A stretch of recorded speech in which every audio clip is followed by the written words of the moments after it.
काल नाशिक महानगरपालिकेची निवडणूक प्रक्रिया पार पडली आणि आज जी आहे ते मतमोजणी सुरू आहे।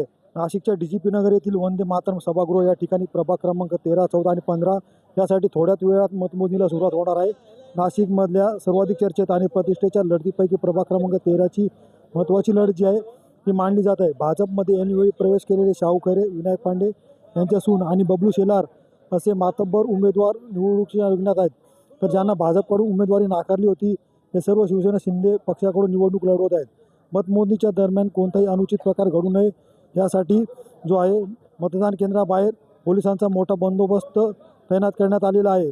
आणि तसं जर पाहिलं तर दोन्ही गट आमने-सामने येऊ नये म्हणून रस्त्याच्या ज्या दोन्ही बाजूला आहे ते मोठ्या प्रमाणात बॅरिकेड्स लावून नाकाबंदी करण्यात आलेली असून तेथेही पोलिसांचा मोठा पोलीस बंदोबस्त तयार करण्यात आलेला आहे। शैलेश पुरोहित, TV9 मराठी, नाशिक।